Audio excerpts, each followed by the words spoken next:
حضرت ابو ذر غفاری رضی اللہ تعالیٰ عنہ فرماتے ہیں چونکہ میں چودھری تھا، سیدنا بلال حبشی رضی اللہ تعالیٰ عنہ کے پاس میں بیٹھا تھا، کسی بات میں بات آگے بڑھی اور بڑھتے بڑھتے بات شکرنجی تک چلی گئی، رائے کے اختلاف نے باتوں میں تلخی پیدا کر دی، اور جب تھوڑے لفظ اور تیز ہوئے تو میں نے انہیں کہہ دیا چپ کر، تو ابشن کا بیٹا ہے۔ کس کے بیٹے تھے حضرت بلال؟ کہتے ہیں جب انہوں نے مجھے کہا تو میرا دل بڑا ٹوٹا، لیکن میں نے ارادہ کیا کہ میں نے حضور کی بارگاہ میں نہیں عرض کرنی، اب ہر بات کی ہم حضور کی بارگاہ میں شکایت کریں۔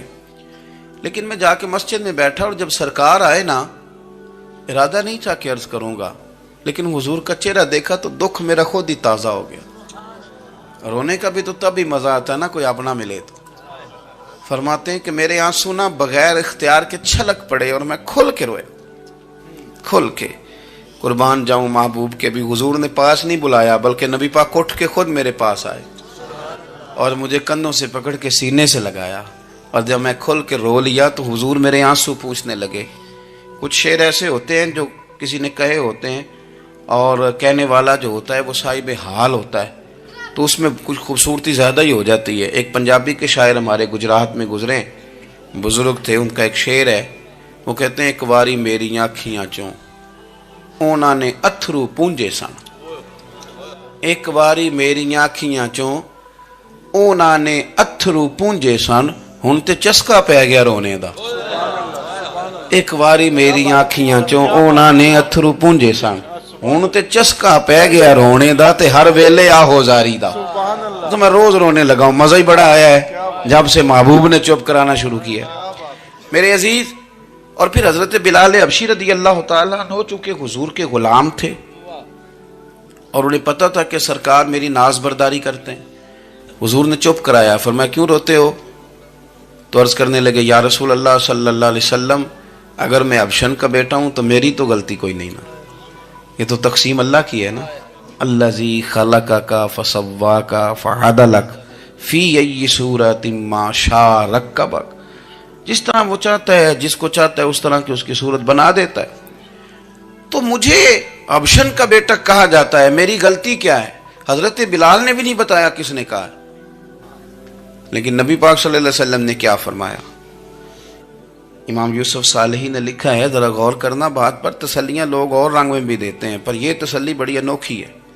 حضور فرمانے لگے بلال اگر تو ابشن کا بیٹا ہے تو پریشان کیوں ہوتا ہے؟ کالے رنگ والی ماں کا بیٹا ہے تو پریشان کیوں ہوتا ہے اگر تیری والدہ کا رنگ کالا ہے تو؟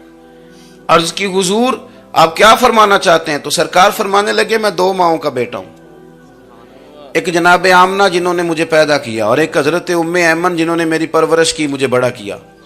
حضور فرمانے لگے میری ماں آمنہ کا رنگ گورا تھا اور میری ماں ام ایمن کا رنگ کالا ہے۔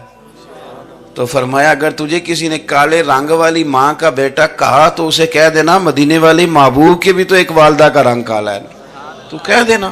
حضرت بلال کہتے ہیں کہ وہ اس طرح کی تسلی تھی، طفل تسلیاں نہیں جس طرح کی ہمیں دی جاتی، وہ اس طرح کی خوبصورت تسلی تھی کہ اس کے بعد میرا دل ایسا ٹھنڈا ہوا، پھر کسی کا تانا نہیں رہا، پھر کسی کی تکلیف نہیں رہی۔ رسول پاک صلی اللہ تعالی علیہ وسلم نے یہ جو آج تقسیم ہے ہمارے ہاں اونچ نیچ کی، چھوٹے بڑے کی، ذات برادری کی، حضور فرماتے ہیں میں نے پاؤں کے نیچے رکھ کے کچل دی، اب اس کا کوئی سٹیٹس نہیں رہا، اب یہ کوئی معاملہ نہیں۔ پھر میرے بھائی ایک معاملہ ہمارے اندر جو اور بڑی شدت کے ساتھ آیا ہے اور جس نے بڑا زور پکڑا ہے، وہ یہ ہے کہ ہم نا پڑھے لکھے لوگوں سے معذرت کے ساتھ، پڑھے لکھے لوگوں کا بھی ایک مسئلہ ہے، وہ دوسروں کو جاہل کہنا ضروری سمجھتے ہیں، الا ماشاءاللہ۔ میں اکثر کہتا ہوں کہ یہ تو آسان کام ہے نا، آپ نے کہہ دیا جاہل نے جی سارے پنڈ والے، یہ تو بڑا آسان کام ہے، تو جان چھڑانے والی بات ہے۔ ان پڑھ ہیں جی اس قوم دا کچھ نہیں بن سکتا، بھی تو آسان کام ہے، جان چھوٹ گئی۔ میں بھی کھڑا ہوتا ہوں نماز جنازہ کی امامت کرنے کے لیے، کبھی تو کہہ دیتا ہوں کہ جناب آج لوگوں کو نماز جنازہ کی دعا نہیں آتی، تو سوچتا ہوں کہ اگر کسی نے کھڑا کر کے پوچھ لیا کہ آپ نے کتنے لوگوں کو یاد کرائی ہے، ہم نے کبھی کہا کہ آؤ بیٹھو یاد کراؤں، تو اس کا جواب کیا ہے؟ تنقید کرنا آسان کام ہے اور تعمیر کرنا یہ مشکل مرحلہ ہے۔ عزیز دوست، ہمارے ہاں نا ان پڑھ بندے کے ساتھ اور اس بندے کے ساتھ جس کی سوچیں محدود ہیں. ہمارا رویہ اتنا تلخ ہوتا ہے. بھائی مزہ تو تب آتا ہے نا جب آپ کو کچھ لوگ کہتے ہیں میں اچھے کے ساتھ اچھا ہوں, تو اچھے کے ساتھ تو ساری دنیا اچھی ہوتی ہے, آپ نے اس میں کیا کمال کیا.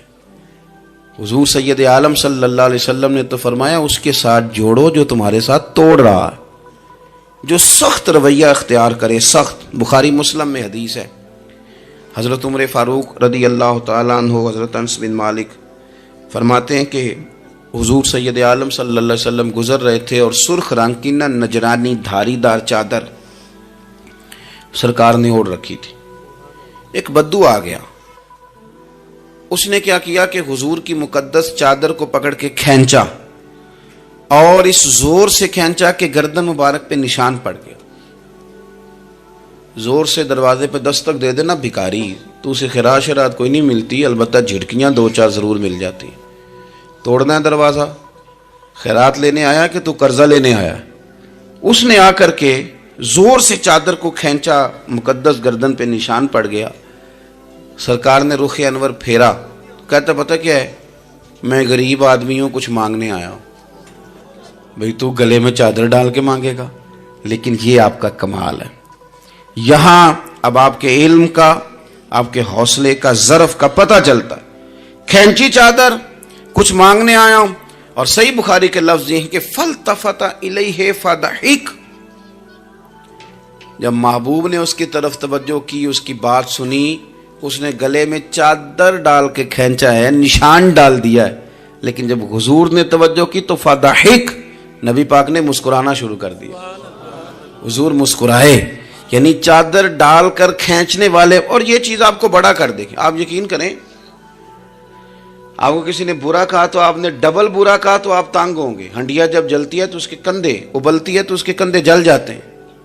آپ کسی کو اینٹ کا جواب پتھر سے دے کے پریشان ہوں گے, لیکن اگر آپ نے کہہ دیا نا چل یار موج کر, ہور کر لے دو گلا, اور آپ ہنسیں, یہ بڑی پاکیزہ سزا ہے دشمن کے لیے, بڑی صاف ستھری. جتن جتن تے ہر کوئی کھیڈے, ہارن کھیڈ فقیرہ, جتن جتن تے سارے لوگ کر دینا کام جتنے والا, میں نے جیتنا ہے. تو درویش کہتے ہیں جتن جتن تے ہر کوئی کھیڈے, تو ہارن کھیڈ فقیرہ. اوے جتن دا مل کوڈی پیندائی, ہارن دا مل ہیرا, ہارن دا مل ہیرا. کبھی کبھی ارادہ کریں, چل کوئی بات نہیں, کر لے یار, پھر کیا ہے. اور یہ کام آئے گی چیز بہت زیادہ. حضور صلی اللہ علیہ وسلم سے کہنے لگا کچھ مانگنے آیا ہوں. تو اب حضور نے کیا فرمایا؟ فرمایا ایک دو چار بکریاں نہیں, دو پہاڑیوں کے درمیان جو ریوڑ ہے نا بکریوں کا, اجڑ, فرمایا سارے اس کو دے دو. اب اس نے وہاں تو کوئی جملہ نہیں کہا, گھر چلا گیا اپنے گاؤں قبیلے, اور وہاں جا کے لوگوں سے کہنے لگا سارے ادھر بیٹھے ہو, جاؤ دوڑ جاؤ مدینے جا کے مصطفیٰ کا کلمہ پڑھو. کہنے لگے وہ تو اتنا دیتے ہیں کہ غربت کا ڈر بھی دور ہو جاتا ہے. تو نبی پاک صلی اللہ علیہ وسلم کا ان لوگوں کے ساتھ جو ان پڑھ ہیں, جو ساتھ ہیں. آج ہمارے بچے اپنے ابا جی کو بھی کہہ دیتے ہیں تسی پڑھے نہیں, ان دور بدل گیا ہے. میں ایک شادی کی تقریب میں جا رہا تھا, میرے آگے آگے والد صاحب کو بیٹا سمجھا رہا ہے, کہتے ابا جی ہن نہ اتنے جا کے نہ میٹھے چولاں تے سالن پا کے نہ کھایا جی, بندہ ماڑا لگتا ہے. میرا پیار تھا اس خاندان سے, میں نے اس بچے کو تھپکی دے کے کہا, میں کہ پتر تو ذرا لیٹ ہو گیا, جلدی ہوندا تے نہ سارے سیانے ہونا سی. یہ ہمارے بچے اب بجائے اس کے کہ وہ قائل کریں, کتنا آپ نے غلط جملہ کہا کہ ابا جی آپ پڑھے ہی نہیں, آپ نے کتنی غلط بات کر دی. امام اعظم ابو حنیفہ رحمۃ اللہ علیہ کا ایک شاگرد تھا, وہ تقریر اچھی کرتا تھا. تو امام صاحب رحمۃ اللہ علیہ کی والدہ فرمایا کرتی ہیں ابو حنیفہ جا اس سے جا کے یہ مسئلہ پوچھ کے آ. تو امام صاحب فرماتے ہیں اماں میں نہ بتا دوں, تو اماں کہتی تو تے بچہ تینوں کی پتہ ہوئے, حالانکہ وہ شاگرد ہے. تو امام صاحب پھر اس کے پاس جاتے, اس کو جا کہتے اس سوال کا جواب, تو کہتا استاد جی مجھے کیا پتہ ہے, آپ کو پتہ ہے ان مسئلوں کا. تو آپ فرماتے یہ میں پہلے تجھے بتاتا ہوں اس کا جواب, پھر تو مجھے بتا, اور پھر میں تیرا نام لے کے اپنی اماں کو مطمئن کروں گا. اس لیے کہ ماں باپ کو دلائل نہیں دیے جاتے, انہیں راضی کیا جاتا ہے. اور میں بچوں سے گزارش کروں گا ابا جی کو پیسے بھی دیں, اماں جی کے وہ کپڑے بھی لے کے دیں, لیکن ضروری یہ ہے کہ ان کو وقت دیں, ان کے پاس بیٹھیں, ان سے مشورہ کریں. ان کو آپ کے وقت کی ضرورت ہے. بڑھاپے میں اس طرح کا ماحول نہ بنا دیں کہ وہ ایک کونے میں بیٹھے ہیں, کوئی پوچھتا ہی نہیں. اس طرح نہ کریں. ہم تو اس طرح والدین سے رویہ کرتے ہیں جیسے MBBS ڈاکٹر رات کو وارڈ میں آتا ہے, اور 2-3 اس کے ساتھ سٹاف کے لوگ ہوتے ہیں اور وہ کہتا ہے دوائی کھا لی ہے, طبیعت اب کیسی ہے, بلڈ پریشر ٹھیک ہے, یہ میں نے دوائی بدل دی ہے. یہ کیا رویہ ہو؟ آپ ان کو وقت دیں. وہ جس طرح آپ چھوٹے تھے تو وہ لاڈ لڈاتے تھے, پیار کرتے تھے, آپ بھی تھوڑا قریب بیٹھیں اور آپ دیکھیں آپ کو اللہ تعالیٰ اس کی برکت سے کتنی رحمتیں عطا فرماتے. تو کسی کو جاہل کہنا, ان پڑھ کہہ دینا. ایک حدیث اور سن لیں, بات کو ختم کرتا ہوں. اس کو قاضی ایاز رحمۃ اللہ علیہ نے شفا شریف میں لکھا ہے. ایک بدو حضور کی بارگاہ میں آیا اور اس نے آ کے کچھ مانگا. اللہ کے پیارے حبیب صلی اللہ علیہ وسلم کی بارگاہ میں مانگا جہاں ایک مانگنے پر دریا بہا دیے جاتے ہیں. دریا بہا دیے ہیں, در بے بہا دیے. یہ در الگ ہے اور بے بہا الگ ہے. پھر یہ شعر صحیح سمجھ میں آئے گا آپ. تو حضور سید عالم صلی اللہ علیہ وسلم تو جس کو دیتے تھے پھر اس کی کئی نسلیں کھاتی تھی, ختم نہیں ہوتا تھا. اس نے بھی کچھ مانگا, حضور نے کچھ دیا, لیکن ابھی اسے آداب نہیں نہ آتے تھے. پہلے آداب سکھائیں پھر کسی کو بے ادب کہیں, لیکن بغیر آداب سکھائے لوگ لوگوں کو بے ادب کہہ دیتے. یہ انداز ٹھیک نہیں. اس نے کچھ مانگا, حضور نے دیا. چونکہ آداب نہیں آتے تھے, نہ آشنا تھا, تو کہنے لگا معاذ اللہ ثم معاذ اللہ نقل کفر کفر نہ باشد. کہنے لگا میں تو بڑی تعریف سن کے آیا تھا, آپ نے تو کچھ بھی نہیں دیا. حضرت عمر فاروق نے تلوار نکال لی, فرمایا اس بے ادب کی گردن اڑاؤں گا. حضور نے فرمایا عمر ٹھہر جا ذرا, جلدی نہ کر. سرکار اسے گھر لے گئے. جتنا دیا تھا نا اس سے ڈبل دیا, پھر جتنا ہو گیا تھا اس سے بھی ڈبل دیا. تیسری دفعہ حضور دینے لگے تو کہنے لگا یا رسول اللہ بس کریں, میں نے تو طوفان کے اندر بھی ہوا اتنی تیز نہیں چلتے دیکھی جتنی آپ کی سخاوت تیز چلتی ہے. کریم رسول صلی اللہ تعالی علیہ وسلم نے فرمایا یہی بات باہر جا کے میرے صحابہ سے بھی کہہ دو گے؟ حضور کہہ دوں گا. فرمایا جب تم نے کہا تھا نا نہیں دیتے تو ان کے دل ٹوٹ گئے, جب تم کہو گے نا بڑا دیتے ہیں تو ان کے کلیجے ٹھنڈے ہو جائیں گے. وہ باہر آیا, آ کر کے کہنے لگا میرے رسول پاک علیہ السلام کے مقدس غلاموں, میں نے تو طوفان میں بھی ہوا اتنی تیز نہیں دیکھی جتنی کریم کی سخاوت تیز ہے. پیارے حبیب صلی اللہ تعالی علیہ وسلم تو کمال کر دیتے ہیں. اب صحابہ خوش ہو گئے. میرے نبی پاک صلی اللہ علیہ وسلم نے ہماری تربیت فرمائی کہ ہم نے کس طرح کا رویہ ایسے لوگوں کے ساتھ اختیار کرنا ہے. حضور فرمانے لگے عمر اگر تم اس سے پہلے قتل کر دیتے جو اس نے کہا تھا تو یہ دوزخ میں جاتا, اور اب جو کہہ رہا ہے اس پر مرے گا تو رب اسے جنت عطا فرمائے گا. حضور فرمانے لگے عمر میری اور تمہاری یعنی میری اور میری امت کی مثال اس آدمی کی مثال کی طرح جس کی اونٹنی بھاگ گئی تھی, ناک سے نکیل نکل گئی تھی. بہت سارے لوگ آئے اسے پکڑنے کے لیے, ہاتھوں میں نیزے تھے, ڈنڈے تھے, تلواریں تھیں, پر وہ کسی کے قابو نہ آئی. زخمی ہو گئی پر کسی کے قابو نہ آئی. حضور فرماتے ہیں پھر اس کا اپنا مالک آ گیا. اس نے تھوڑا سا چارہ اٹھایا, میری طرف دیکھیے گا جی, چارہ اٹھایا, اونٹ اس نے اس کو تھپکی دی, بغیر کسی کی مدد کے ناک میں نکیل ڈالی. پھر اونٹنی پر سوار ہوا اور کہنے لگا لوگوں تم نے میرے جانور کو بڑی تکلیف دی, اونٹنی میری ہے, اسے سنبھالنے کا طریقہ بھی مجھے ہی آتا ہے. گویا حضور فرما رہے ہیں عمر یہ امت میری ہے تو اسے کس طرح سنبھالنا ہے یہ طریقہ بھی مجھے ہی آتا ہے. ان کی کہاں کس بنیاد پر کس رنگ میں تربیت کرنی ہے یہ میں جانتا ہوں. ہمیں اگر ہماری زندگی انصاف والی ہو, عاجزی والی ہو, اطمینان والی ہو, عاجزی بھی دل کا نام ہے, اطمینان بھی دل کا نام ہے. بہت سارے گردنیں جھکانے والے بھی عاجز نہیں ہوتے. اپنے دل سے تہیہ کر لیں کہ میں کسی شخص کو بھی اپنے سے چھوٹا نہیں جانتا, کمزور نہیں جانتا. میں کسی شخص کے بارے میں بھی یہ رویہ نہیں رکھتا کہ یہ کوئی برا ہے. اگر کہیں ضرورت پڑے تو کسی کی اصلاح کریں. اگر وہ اصلاح قبول نہ کرے اور آپ کو محسوس ہو کہ یہ معاملہ آپ کے بس میں نہیں تو پھر بھی اس کے لیے دعا کریں. کسی کونے میں جا کر کے تنقید کرنے کی اجازت نہیں ہے. اپنے آپ کو سمیٹیں, سوچوں کو بکھرنے سے سمیٹیں, اچھا سوچا کریں. جو لوگ اچھا سوچتے ہیں وہ صحت مند رہتے ہیں, ان کی سوچیں تازہ رہتی ہیں. آپ ہر ایک کے بارے میں خیر کا رویہ اختیار کریں اور مثبت پہلو تلاش کریں. آپ مثبت پہلو, ہر وقت تنقید کرنا, ہر وقت تنقید کرنا. میں ایک محفل میں بیٹھا تھا, بات میری ختم ہو گئی تو ایک نعت خواں نے بڑا اچھا شعر پڑھا. ہم بڑی اس بات کی تردید کرتے رہتے ہیں کہ یہ طے کر کے اور پیسے لے کے اور یہ نہیں کرنی چاہیے چیزیں، لیکن یہ کہ یہ غلطی کس کی ہے؟ یہ اس عوام کی غلطی ہے جو ریٹ بناتی ہے، چیزیں خریدتی ہے. جو چیزیں آپ خریدیں گے نہیں بکیں گی بھی نہیں مارکیٹ میں، آپ خریدتے ہیں تو کوئی بکتا ہے نا. میری بات کی سمجھ آ رہی ہے؟ تو ہم یہ سارا کچھ ڈال دیتے ہیں. اب کیا ہوتا ہے کہ اتنی سونی محفل سجی ہوئی ہے، لیکن اس میں بیٹھ کر لوگ حضور کی تعریف سننے کی بجائے یہ کہہ رہے ہیں اس نے 40,000 لیا ہے. تو آپ یہ اندازہ کریں کہ وہ جو بات ہمیں اس وقت مدینہ شریف لے کے جاتی، ہمارا عشق رسول تازہ کرتی، تو ہم نے وہاں کیا گھٹن پیدا کر دی یہ کہانیاں چھیڑ کے. کیوں دیتے ہیں آپ پیسے؟ کیوں اس طرح کے ریٹ آپ بناتے ہیں؟ پہلے آپ بناتے ہیں پھر اس کے بعد آپ تنقید کرتے ہیں. اب دیکھیں، میں بھی بیٹھا تھا تو اس نے بڑا خوبصورت شعر پڑھا اور بڑی مزیدار بات کی، بڑا مزہ آیا. تو میں نے ساتھ والے سے کہا یار آج بڑے دنوں کے بعد سرور آیا. تو کہنے لگا انہیں 40,000 لے آ جائے. میں انہوں کہا تو 10 منٹ کھلو جانا سی، مزہ تو لینے نہیں دیتا. اور پھر میں نے اسے کہا کہ یار بات سنو، کیوں دیتے ہو 40,000؟ اور اگر اس نے لیا بھی ہے نا تو آج اتنا مزہ آیا نا، میرے خیال میں نا اس کا 40 نہیں 80 بنتا ہے. دیکھو نا اس نے ہمیں پہنچا کہاں دیا ہے. تو آپ مثبت لیں چیزوں کو، مہربانی کریں، اچھا سوچیں، اچھے رویے اختیار کریں. وہ کسی شاعر نے کہا تھا کچھ تو مجبوریاں رہی ہوں گی، یوں ہی کوئی بے وفا نہیں ہوتا. اچھی سوچ پیدا کریں، خوبصورت آپ اپنے آپ کو رکھیں. آپ کا فائدہ ہوگا، آپ اچھا سوچیں گے تو آپ کا نفع ہے. ورنہ بکھری ہوئی سوچوں والے لوگ تو بیچارے سویرے کچھ ہوتے ہیں، دوپہر کو کچھ ہوتے ہیں، شام کو کچھ اور ہوتے ہیں، اور تیزی سے وہ لوگ بکھر جاتے ہیں. آپ یہ دیکھیں کہ آپ مست رہیں، آپ اپنے آپ کو پریم میں رکھیں، آپ اپنے آپ کو سکون میں رکھیں. کوئی تعریف کرے تو اس کی مہربانی، تنقید کرے تو اللہ بھلا کرے، لیکن آپ نے اپنی سوچوں کو ہمیشہ مجتمع رکھنا ہے. اللہ تعالیٰ آپ کو بہترین صلہ عطا فرمائے. محفلیں ہوتی ہیں حضور کے نام کی، لوگ تو ظاہر آتے جاتے رہتے ہیں، ہر ایک آدمی کی اپنی مشغولیت.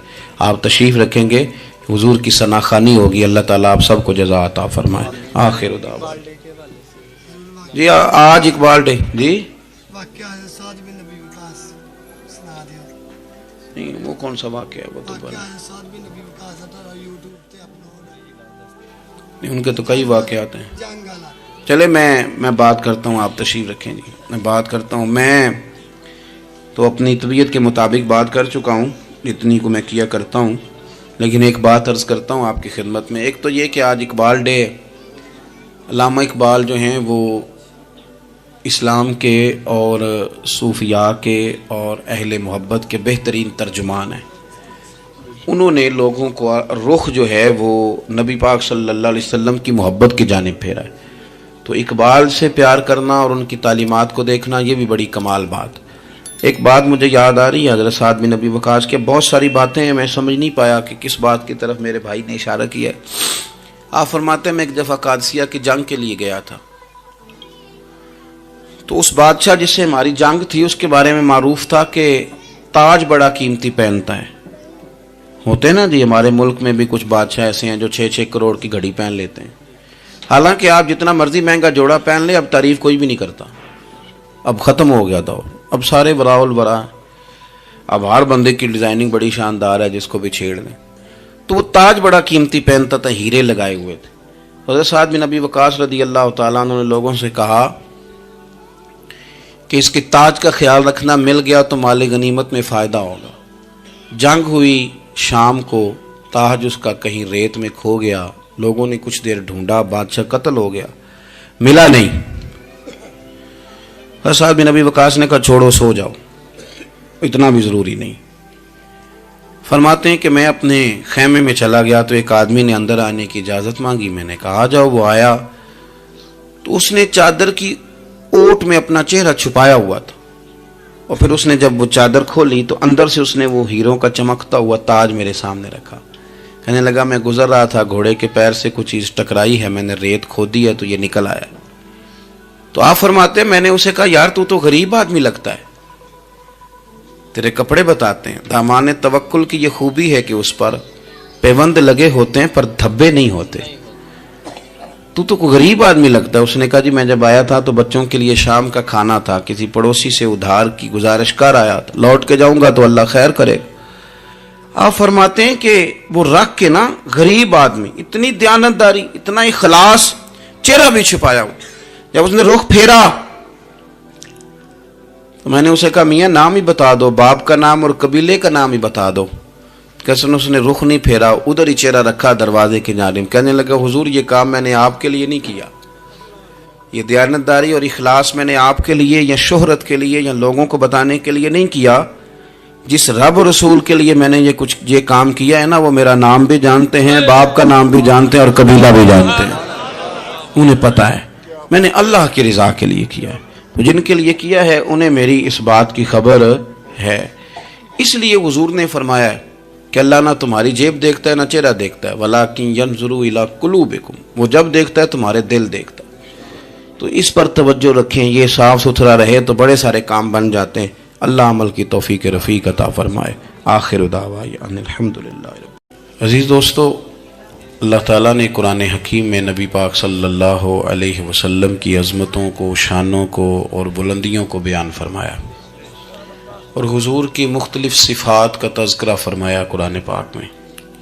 ارشاد فرمایا کہ یا ایھا النبی انا ارسلناک شاہدا ومبشرا ونذیرا، اے غیب کی خبریں دینے والے محبوب علیہ السلام، ہم نے آپ کو گواہ بنایا ہے، خوشخبری دینے والا بنایا ہے اور ڈر سنانے والا بنایا۔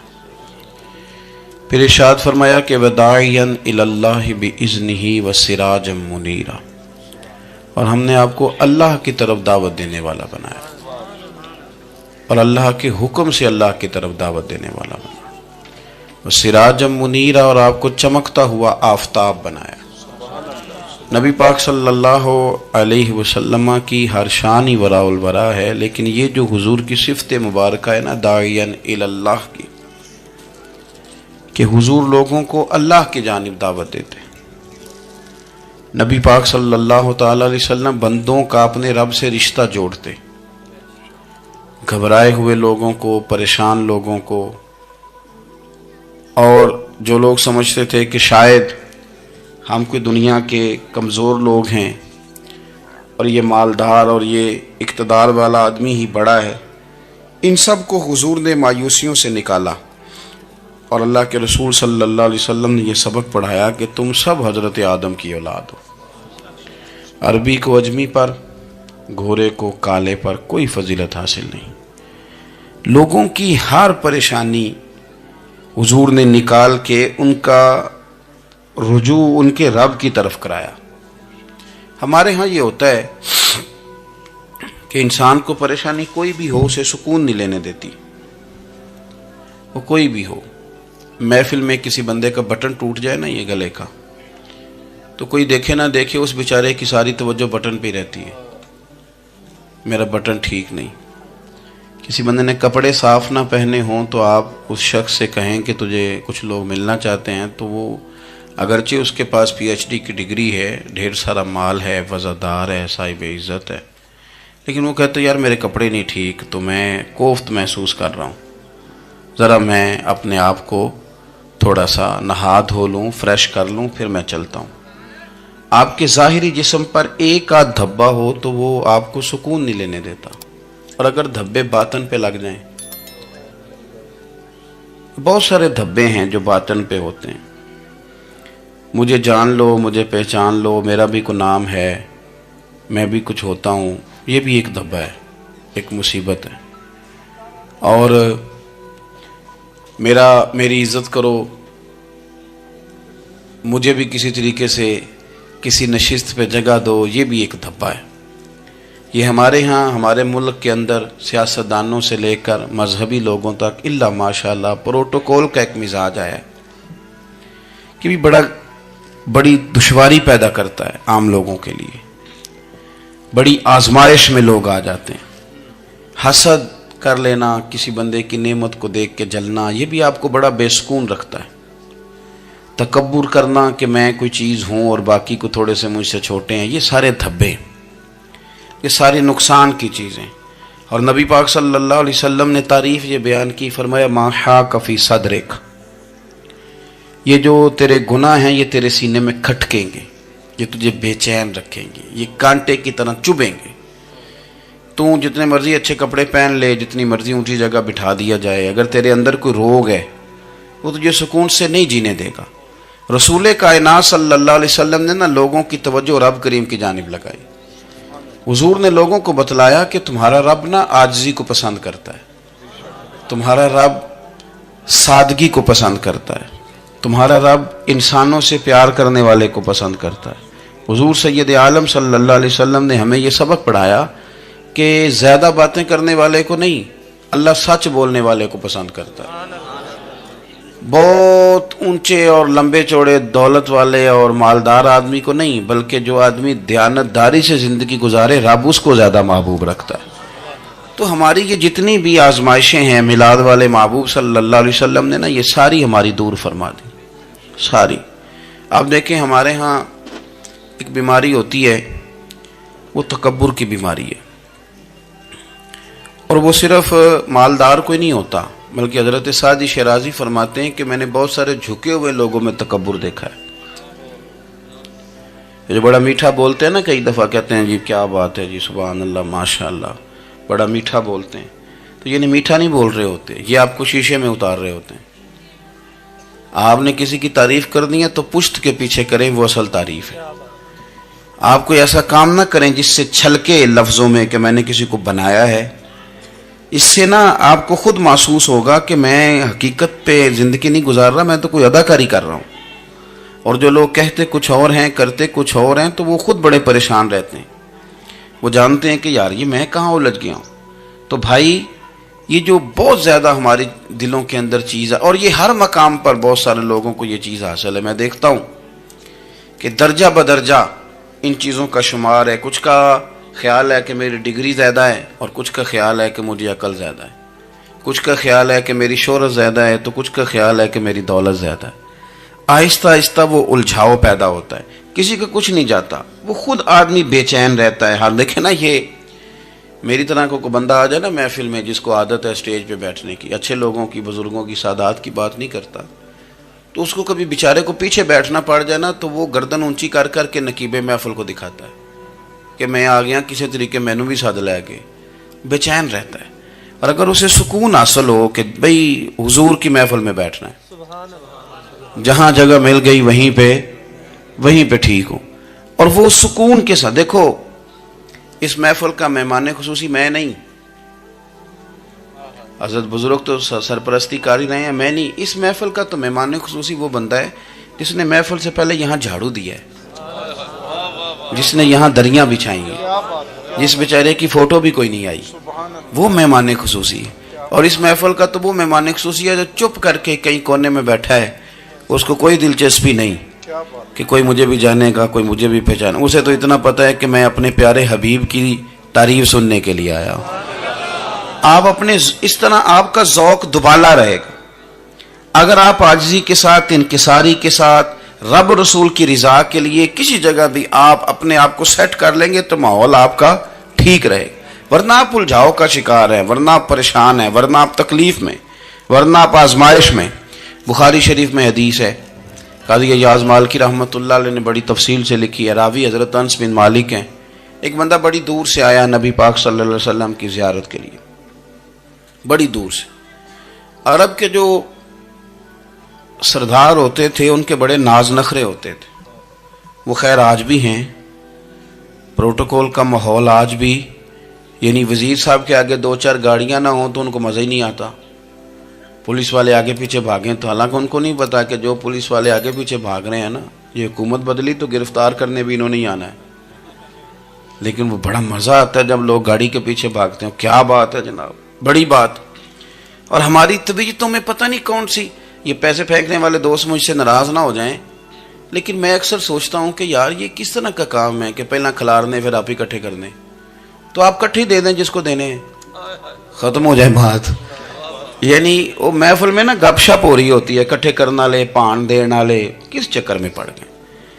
حضور غوث اعظم رضی اللہ تعالیٰ عنہ کی محفل میں شیخ یحییٰ نجار آیا کرتے تھے تو وہ کہتے تھے کہ ہم وہاں گنتے تھے آج کتنے بندوں نے توبہ کی، تو ہم سے گنے نہیں جاتے تھے، اتنے لوگ توبہ کرتے تھے۔ بزرگوں کی محفلوں میں توبہ کرنے والے گنے جاتے تھے، ہماری محفلوں میں پیسے گنے جاتے ہیں اور وہ پرچیاں دی جاتی ہیں۔ ایسا نہ کریں، اس سے گھٹن پیدا ہوتی، اور پھر جو نوٹوں والے ہوتے ہیں وہ فرنٹ سیٹوں پہ آ جاتے ہیں۔ بہت سارے غریب سوچتے ہیں کہ میرے پاس بھی اگر کرارے نوٹ ہوتے تو میں بھی آگے ہوتا۔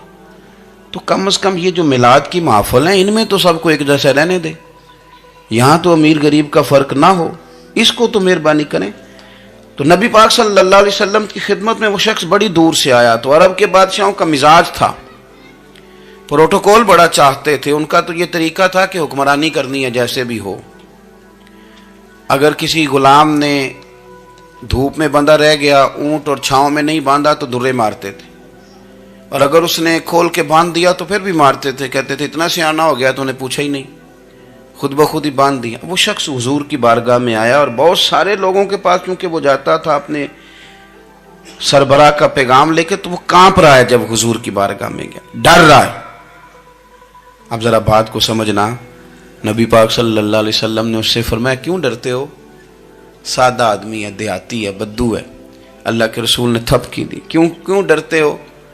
تو کہتے ہیں حضور مجھے آداب نہیں آتے اور مجھے ڈر آتا ہے، کوئی بات اگر ایسی ہو گئی، آپ مدینے کی حکومت کے سربراہ ہیں، تو کہیں آپ ناراض نہ ہو جائیں۔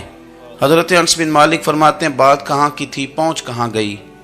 جب اس نے یہ کہا نا کہ آپ تو حکومت کے سربراہ ہیں، کہیں کوئی غلطی نہ مجھ سے ہو جائے، تو نبی پاک کی آنکھوں میں آنسو آ گئے، حضور رونے لگے، اور نبی پاک صلی اللہ علیہ وسلم فرمانے لگے نہ بھائی، تو کسی حکومت کے سربراہ کے پاس نہیں آیا، نہ تو اس بیٹے کے پاس آیا ہے جس کی ماں گوشت کے خشک ٹکڑے کھا کے بھی گزارا کر لیتی۔ میں تو ایک غریب ماں کا بیٹا ہوں۔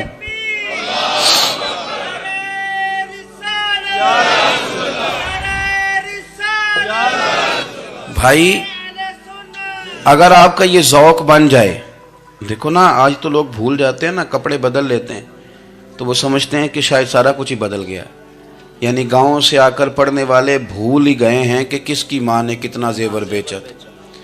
لوگ بھول جاتے ہیں چیزوں کو، اپنے ماضی کو یاد رکھیں، آپ لوگوں کے ساتھ پیار کریں، آپ لوگوں کو موقع دیں، آپ تھوڑی سی اور کوشش کریں اس شخص تک جانے کی جو آپ کو مایوس نظر آ رہا ہے، پریشان نظر آ رہا ہے۔ یہ ہمیں میلاد والے محبوب صلی اللہ علیہ وسلم نے درس دیا۔ ایک اور پہلو، حضور سید عالم صلی اللہ علیہ وسلم نے، ہمارے ہاں نا ابھی بھی برادری کی تقسیم ہے، ابھی بھی، اور کچھ میں نے ایسے کمزور لوگ بھی دیکھے، یہ اس طرح کی حرکتیں ہارے ہوئے لوگ کرتے ہیں، ہارے ہوئے لوگ جو اپنے آپ کو سمجھتے ہیں کہ میں کوئی بڑا آدمی ہوں۔ بڑا آدمی تو اپنے اخلاق سے ہوتا ہے، اپنے کردار سے ہوتا ہے، اپنی سخاوت سے ہوتا ہے، لوگوں سے پیار کرنے سے ہوتا ہے۔ باقی یہ کہ بیٹھ کے کہانی سنانا کہ میں بڑا کچھ کرتا ہوں، تو جو کچھ کرتا ہوتا ہے اسے سنانے کی کوئی ضرورت ہے؟ ایک اور بہت سارے لوگ آپ تعزیت کرنے جائیں نا والد کے انتقال کے بعد، تو ان بیچاروں کو بتانا پڑتا ہے کہ ابا جی میرے بغیر دوائی نہیں کھاتے تھے۔ تو میں کہتا ہوں اگر تیرے بغیر نہیں کھاتے تھے پھر بتانے کی ضرورت نہیں، پھر تو سارے گاؤں کو پتا ہوگا کہ تیرے بغیر نہیں کھاتے تھے۔ اور اگر کوئی دال میں کالا ہے تو پھر تیری وضاحت کوئی بندہ قبول نہیں کرے گا۔ تو آپ کو بتانا کیوں پڑ رہا ہے، اور آپ بار بار اس بات کا ذکر کیوں کر رہے ہیں کہ ہم بہت بڑے قبیلے کے ہیں؟ صاحب اگر آپ بڑے قبیلے کے ہیں تو پتہ ہوگا سارے علاقے کو آپ کتنا لوگوں کا خیال کرتے ہیں، آپ کس قدر محبت کرتے ہیں، آپ کا انداز کریمانہ کس طرح کا، پھر آپ کو بتانے کی کوئی ضرورت نہیں ہوتی، پھر خود بخود خبر ہوتی۔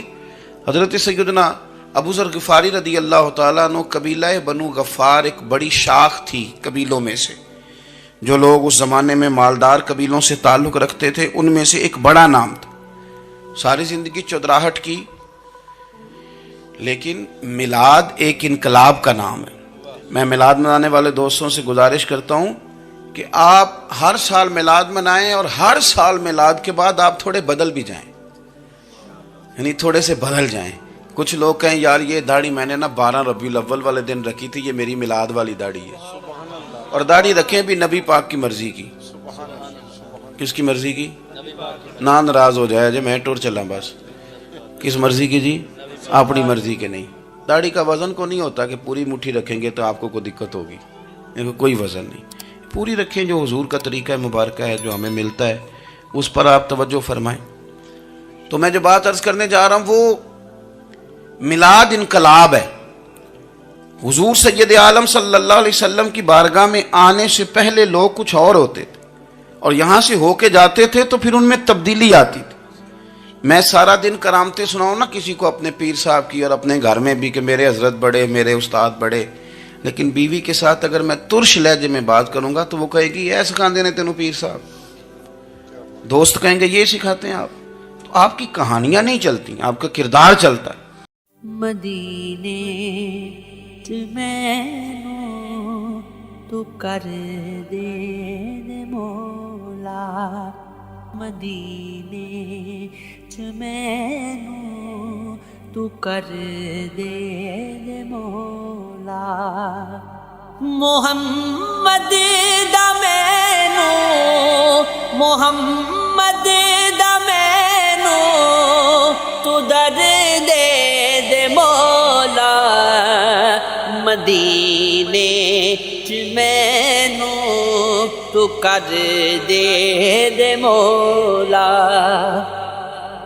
بڑا دل اے کردا مدینے نو جاواں، بڑا دل اے کردا مدینے نو جاواں،